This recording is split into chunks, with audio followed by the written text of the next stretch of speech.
Hi, my name is Megan Fairless. I have the amazing Noah here today, Hello. and we're just gonna have a conversation. Mm-hmm. In the spooky warehouse. Yes, in the Milton Schoolhouse. So, Yeah. If we catch a haunting on video, that'll be a thing that happens. my video editing will come in. Yeah. If we don't react, then that means it's probably something in post. Yeah, no, something just falls. It'll be the raccoon, I hope. No, that'd be cool. That'd be really cool. So, tell me just like a little synopsis of who you are, what you do. I feel like it's a lot. Yeah. So I'm Noah Anderson.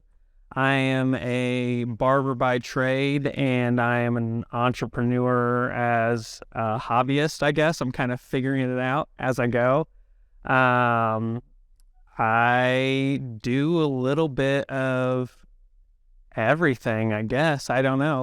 When I say jack of all trades, I really kind of am. Like, I love plants, I love woodworking, anything outdoorsy, love art, music. I don't know. My brain gets distracted easily, and I just kind of run with whatever has my attention locked in for a short amount of time. That's with me in the podcast right now. Like, screw my business or anything else. I'm gonna focus on this 100%. Like, every single day has been a podcast.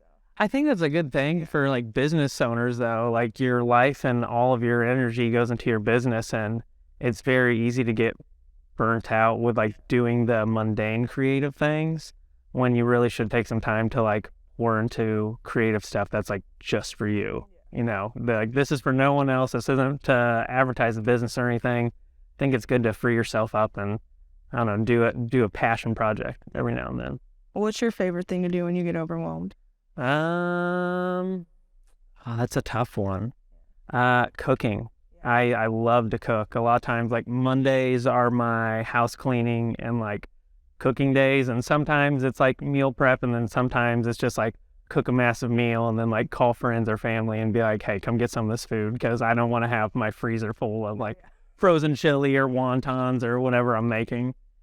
So, I like cooking. Yeah. Then you get to enjoy food. That's an important thing, I think, to learn. Like, some people that are like, I don't know how to cook. I'm like, yeah. Yeah, it's tough. It's I don't know. I enjoy it a lot of times, but like baking, for example, baking's too scientific. Baking is very structured, like exact temperature, exact amount of flour, exact amount of X, Y, and Z, butter at this temperature. I like cooking because I can kind of just jump in and be like, a little bit of that, we'll see what happens. A little bit of that. It's a little more free flowing. I'd like to learn how to bake, but yeah, I don't know. gotta follow the rules. I don't know. Yeah, it's a little too strict. Yeah, I don't get baking. I like every other thing of cookies I make are right. And I'll just like pretend I didn't even make that one batch. I'm like, I don't know what went wrong, but they're not happening tonight.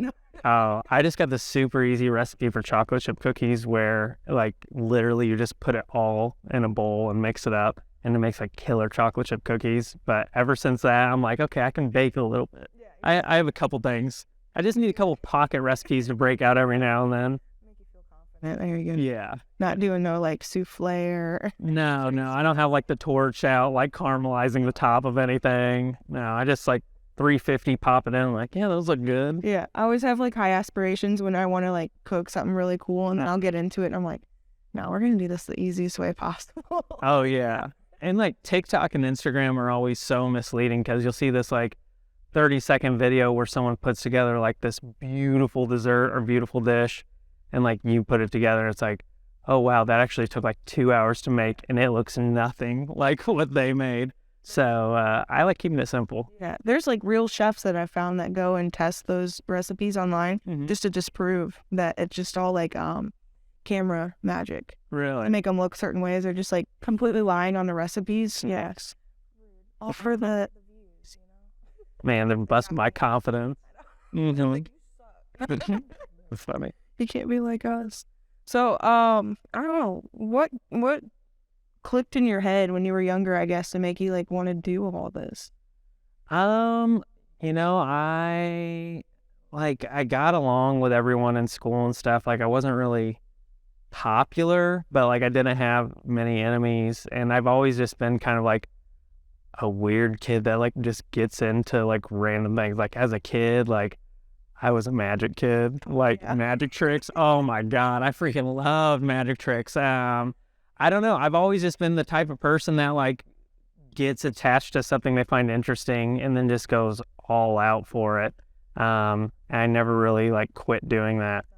It was puppets at one point. That was a rough couple of the blunder years, but I don't know. I've always just picked things up, dived into them, and then I don't know, once something else takes my attention, I just run with that, I guess.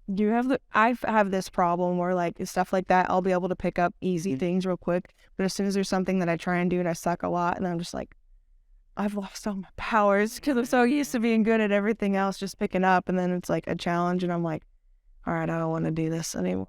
Oh yeah, yeah. So like I got diagnosed with ADHD at like 25, and like it made sense. Like I always kind of expected and stuff, but like with my brain, I can pick things up very quickly if I'm interested in them, and I can become very proficient at them and just like learn a shit ton about them in a short amount of time. But as soon as that like learning starts to ramp off or I start to lose interest, it's like it's so hard for me to get into it. So I am a serial hobbyist. I pick things up. Oh yeah, and it always has to be like an expensive hobby. It can never be something like cheap at all. Oh no. No, it's always something that I have to buy like, oh, I need this like $300 piece of equipment for this, and then I'm like, how am I gonna save that money? Like I want to learn how to make like spoon rings. I did spoon rings for a little bit. It was really fun. I probably have like 35 pounds of cutlery at my house right now. And I have all the tools to do it, but like once I got pretty fast at making them and stuff, I was like, it became like a side hustle, and that just kind of killed the fun behind it. That's another thing too. I am very bad at like picking up hobbies, and then the entrepreneur side of me is like, we can make money off it. We can make this a business.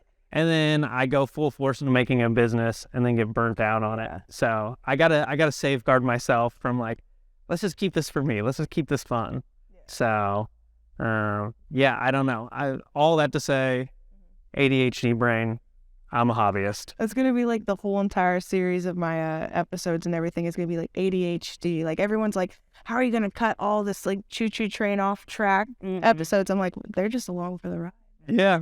Yeah, just pick and choose what parts are like, yeah, that's a good part. And then the other stuff like, oh, we were just kind of a rabbit trail. Well, maybe I'll like do like the nice little like notes, like if you want to listen to this, here you go, or this. It has YouTube something. I don't know. Yeah. Technology. You'll figure it out. You'll figure it out. So what was your first ever business? I have to think about that. So my first ever like non-official business was probably origami. Hell yeah. In school, that was one of those things I got really into, origami. And I figured out how to make these things called water bombs. And it was literally just this like origami thing that you blew into, and it made like a perfect little ball that you could fill with water and throw at things, or most of the kids at school would just throw them back and forth.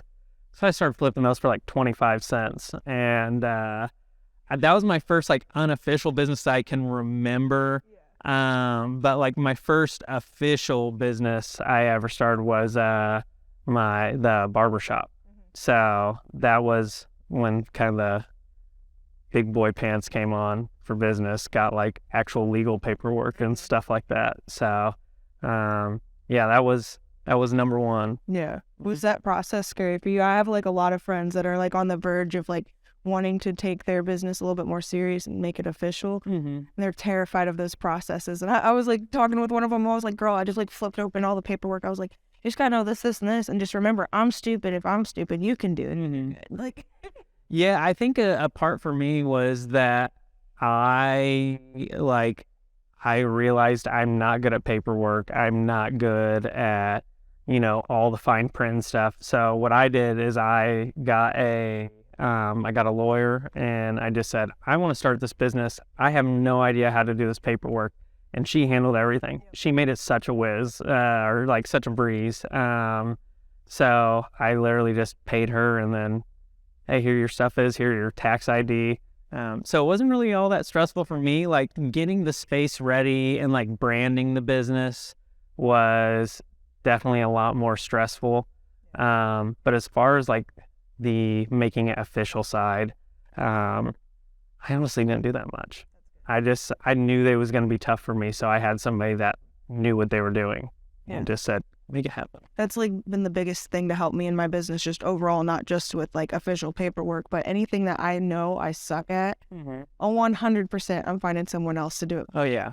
And normally I try and find someone that like actually enjoys it. So I'm like, oh, here you go. I'm like actually helping you. I hate this shit. Like, yeah, like my taxes, I like, especially as the shop has grown, I got a CPA.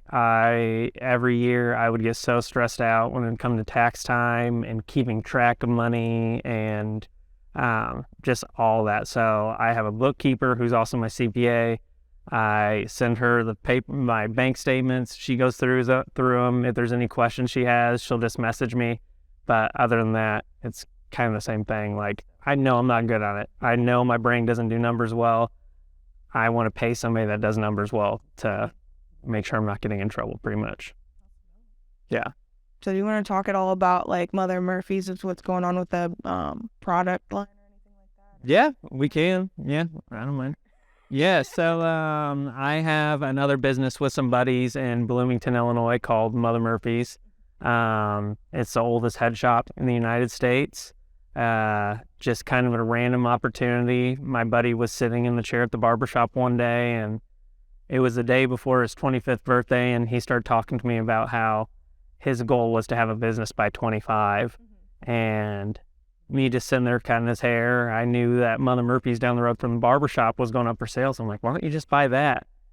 And then he asked me, he's like, well, why don't you buy it with me? And it just started from like a little conversation like that, us kind of joking around, to all of a sudden like the ball was moving on it. So the last owners ended up picking us to buy it, and over the past 3 years, we've just been working on kind of building that up, and I don't know, seeing what fun opportunities come from that. So the biggest project we're working on right now is we're starting to get into product development, and we're working on a product called the Chug Out, where pretty much this is for all the smokers out there. With a regular dugout, a hitter doesn't always get the job done. So sometimes you'd like a little more. So we're designing a dugout that fits a full chillum. It's going to be metal free, so it's going to be festival friendly to get into any shows you want. And it is massive. It is huge. I don't know I need to measure out how much it can hold, but it can hold a lot. Like that, I don't know how else to explain it. It's mainly going to be aimed towards like the everyday adventurer. So people that are going out hiking, people that are bikers, commuters, or if you just want something bigger to throw in your backpack, it's for everyone.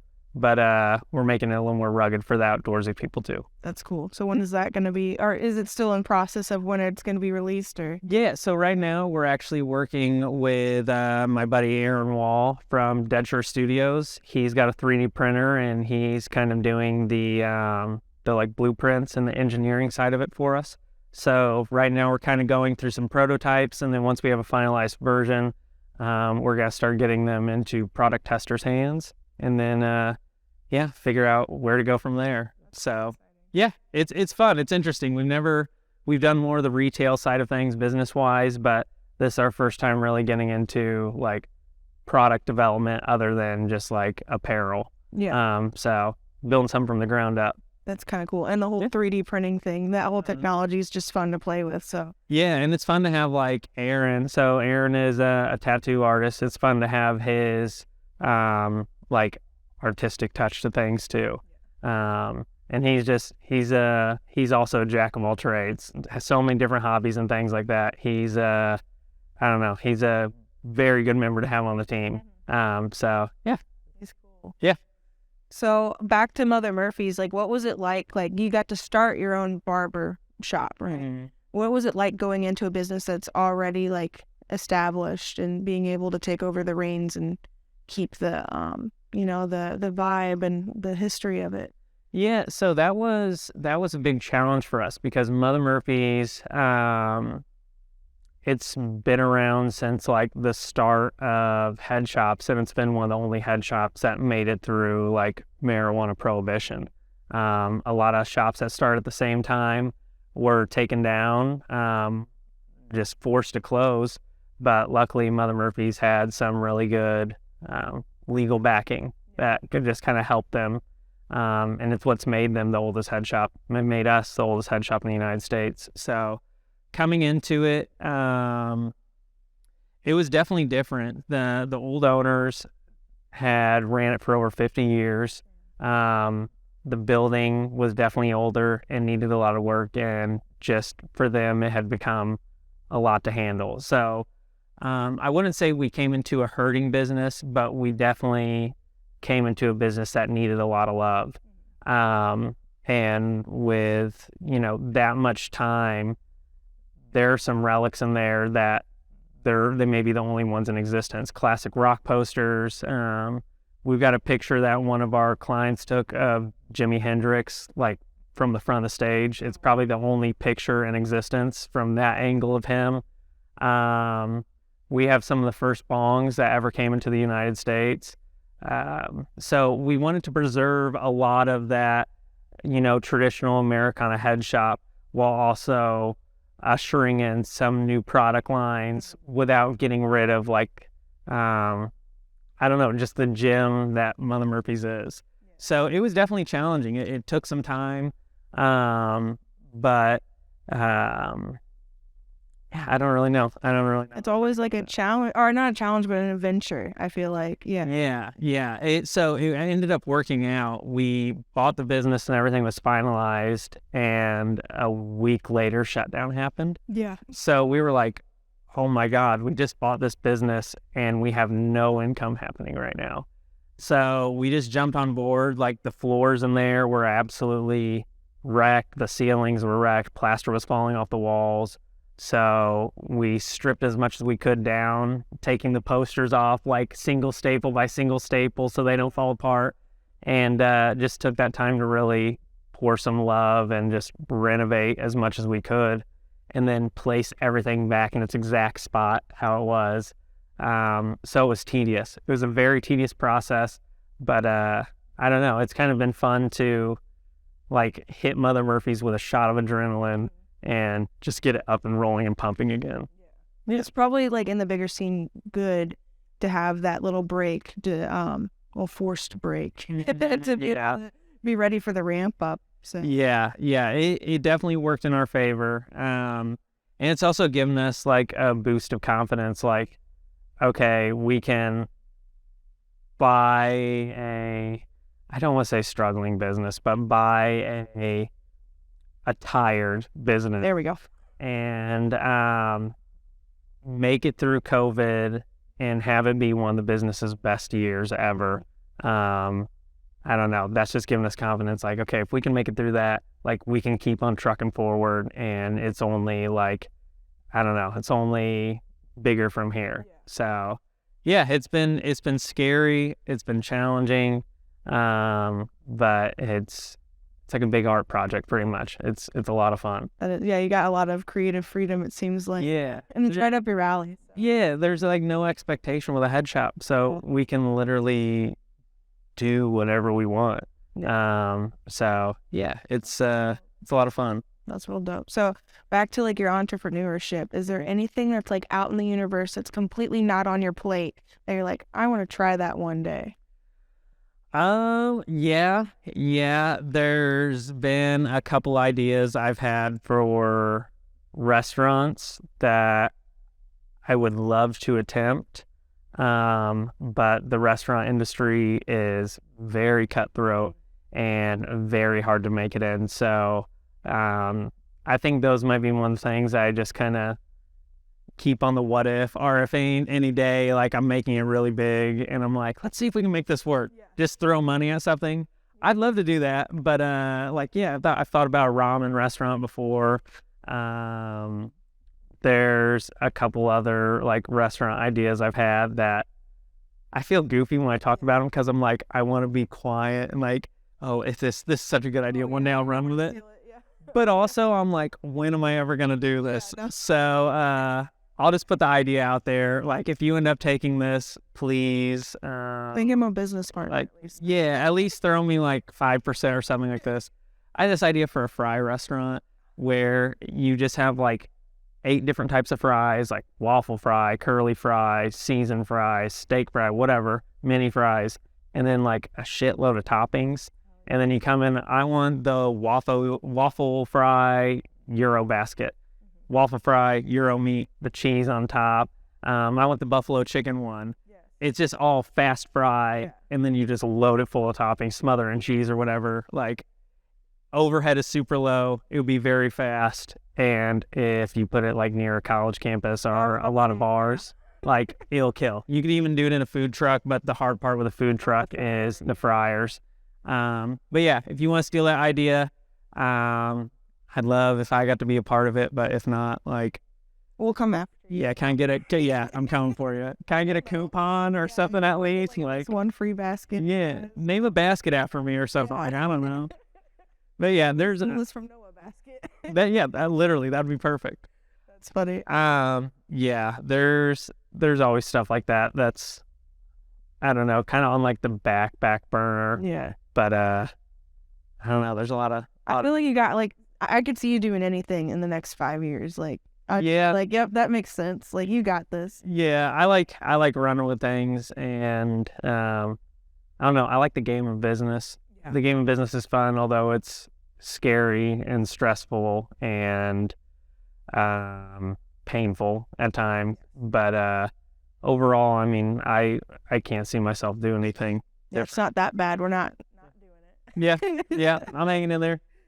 Hanging in there. No, yeah, I always love being an entrepreneur because then it brings you to meet like so many other cool as fuck people. And then being on that level to be able to talk to them about like entrepreneurship, and then no one else understands what you're talking about. Like you're so that's what 90% of the time people are like, you got it figured out, Megan. You're doing it so good. I'm like, sure. Yeah, I'm like, you have no idea what my bank account looks like right now. I cried last night. Yeah, like I've been watching my bank account for the past like 4 days, just waiting for that tax check to hit. And that doesn't mean like I'm getting money. I mean, like, I'm waiting to see my account go from X to like, down to like triple digits. Yeah, so I've been on like a no spending hiatus right now. So being an entrepreneur, like owning a business, I think that's a common misconception that like a lot of times people think just because you have your name on a business that like you're doing well. But most of the time I'm just like, oh, we gotta pay for this, you know. All the marketing. Yeah, 100%. But I know like a lot of the things with the barbershop, like last year I bought State Street. Like right now it is sucking up like a lot of the money I have coming in. But once I have that paid off, I'll be a lot more comfortable. But just right now, I'm impatient. That's a big thing. I'm so impatient. I want to be living where I have like my business is at like year, 10, year 11, where things are like, depending on what the issue is. Like every year I'll get some things like automated or get a process for things that makes it easier. But then the next year will come around and then it's like, oh, but I want to figure out how to do this now. So I totally agree with that. Like, even though you find out like A, B, and C, you still have X, Y, and Z. That is like new things you got to figure out that year. So I don't think that will ever stop. I think that will always go. I have an issue with, like if I have a task at hand that stresses me out, a lot of times I can get like ADHD paralysis, where it stresses me out so much that like my brain doesn't want to allow me like any bandwidth to like put towards that thing. I finally did today before I came in, but for about a week, Charter, like Spectrum, has been calling my phone because they want me to activate an iPad. I haven't done it. I'm like, I don't want to deal with scanning the QR code, plugging in all these numbers and stuff. Finally did today. It took me like 10 minutes. Yeah, you're like, why did it take so long? Oh, yeah, but my brain has just been like, we don't need to do that today. We'll do it tomorrow. We'll do it tomorrow. We'll do it tomorrow. 5 days later. Oh, yeah. And then, like, finally, I'm just like, okay, Anderson, let's sit down and get this done.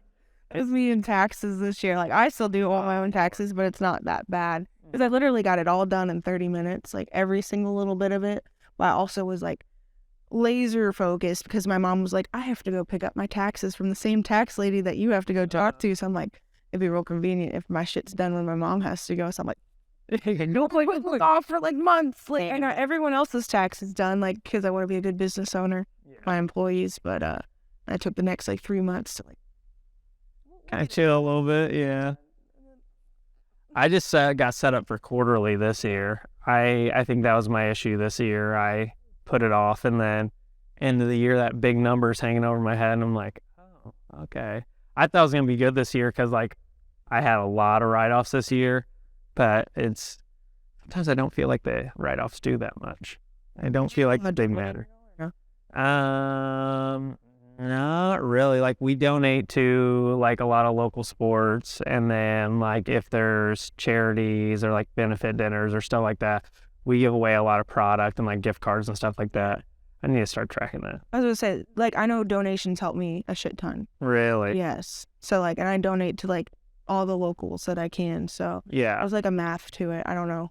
Don't listen to me. No. No, you're good. I'm looking forward to this year because like my CPA was asking me questions that like I've never been asked before. Like she was asking me about like the value of all the barber chairs, and apparently I can like depreciate those. I've never done that before. I've never known you can do anything like that. So I'm like, please save me money. Just tell me what I need to write off. And that's why it's important to hire the professionals. Yeah. Like their whole job is just to think about money. Mm-hmm. I'm impressed that you do your own. I really am. Don't be. It's called procrastination. I'm really good at it. Yeah. I was overthinking my Instagram profile bio. Everyone had real funny ones, and I was like, what's mine going to be? Professional procrastinator. 100%. I think it benefits me to wait to the last minute, because if I give myself too much time to work on a project, I'll use that whole entire time. So if I only give myself this much time, I'll still create the same product, but get it done a lot faster and have more free time. That's my theory, at least. So the whole thing you said about your Instagram bio, this what do you think about AI when it comes to social media? It's terrifying. But I also I had my big scary moment 5 years ago with AI, because I used to think the algorithm was this social media board team or whatever that sits down and okay, we're gonna make people do this, this, and this week. No, it's all AI. So technically, whenever people say, oh, the robot takeover, whenever that happens, I'm like, no, bitch, it happened. It is wired. Are rotate around, trying to get likes and validation from social media, and it's all a computer, telling, if you're going to make it or not. Yeah. Your business going to make money today? It's crazy. So last week, actually, I finally started messing with that, chat, GPT, whatever it is. And I saw this video on Reddit where somebody was talking about using it for marketing and coming up with a caption. So I just put in this random stuff. And I'm like, in the picture will be a bulldog sitting in a barber chair. Make me a caption for this. And it spit out a really good caption. And I was like, I'm going to use this time. So after this, I can't get in the well, I don't know. It could streamline a lot of my process, but it seemed almost too generic. I feel like we'll experience the uncanny valley through social media posting eventually. I can see that. Yeah.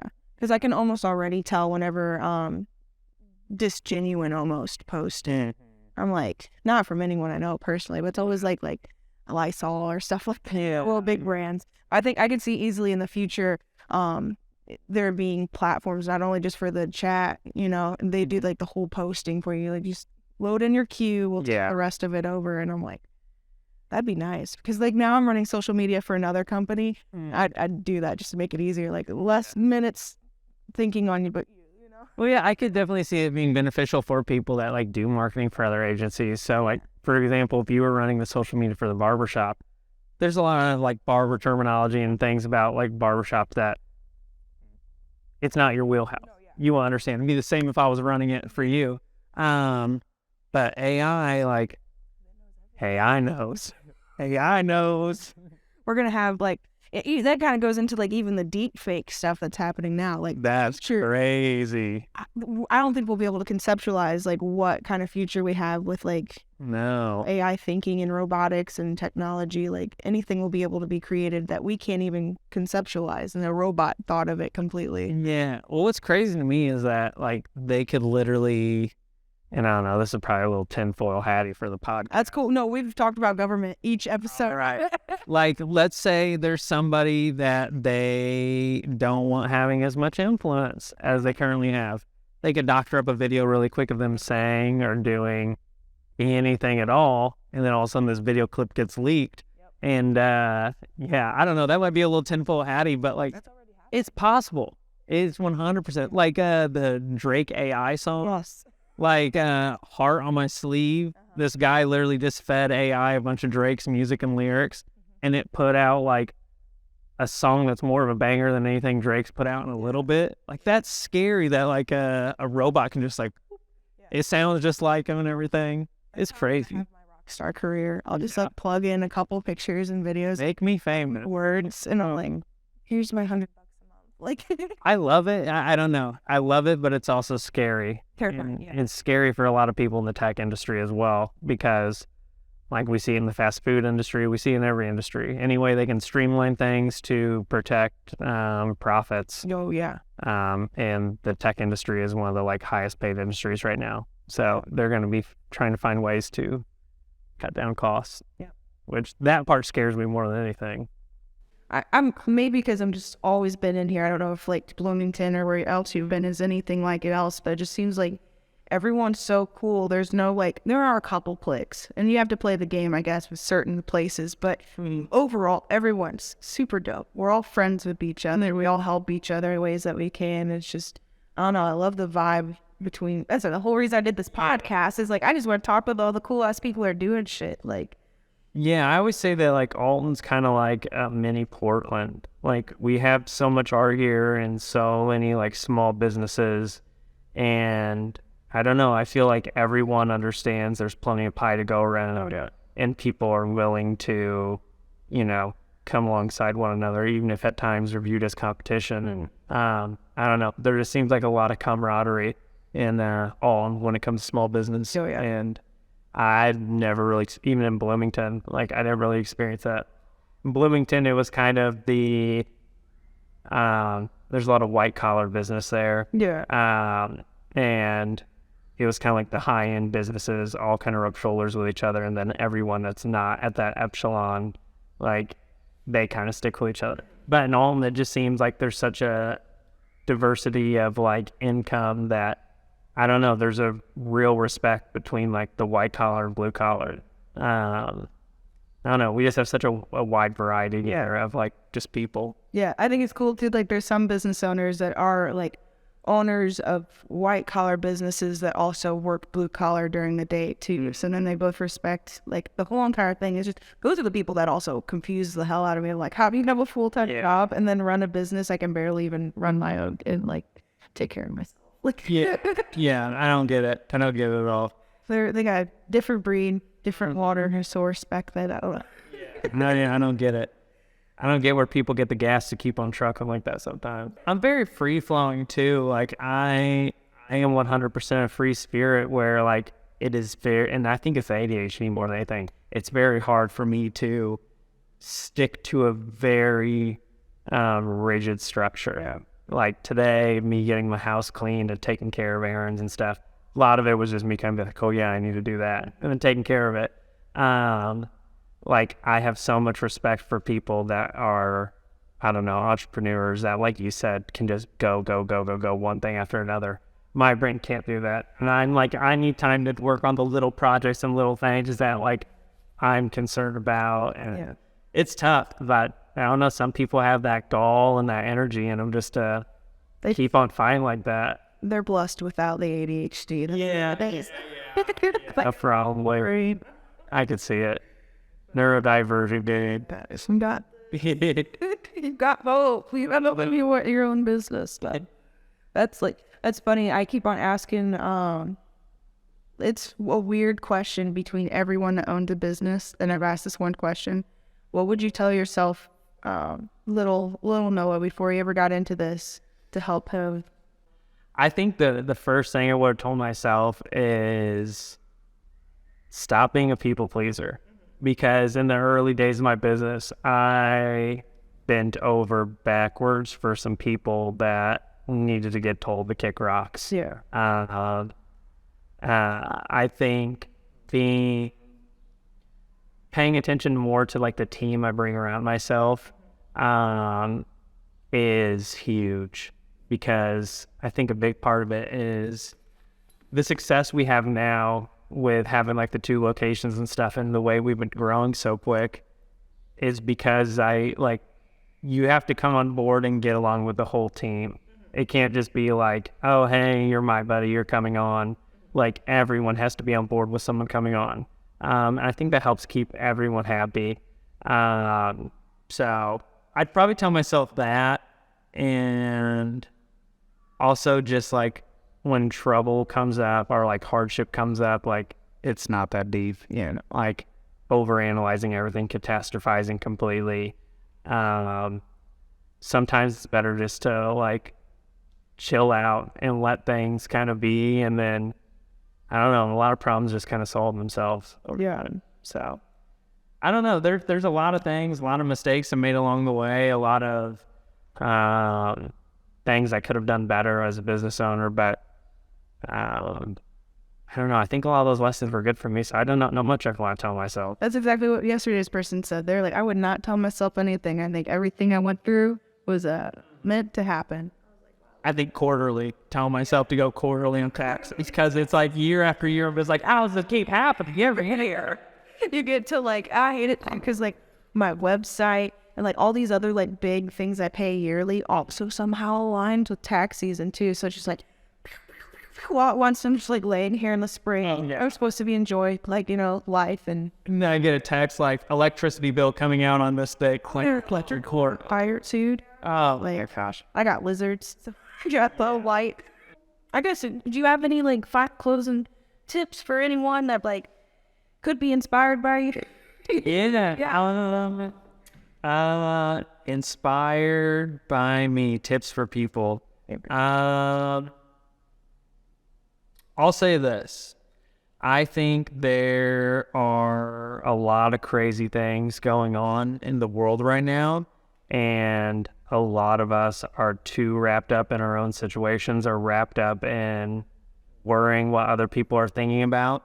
And it's good to remember every now and then, take some time to unplug and, be alone and love yourself, and, give yourself freedom to, I don't know, be yourself. And then like, don't worry about the status quo. Don't worry about, keeping up with your neighbors or whoever. Be content with where you're at, and invest in yourself. Invest in your mental health, your well-being, your physical health. It's hard to pour into other people all the time when you're not pouring back into yourself. So, yeah. I don't know. Call it some stress. Yeah. Let's do it. Mic drop. No.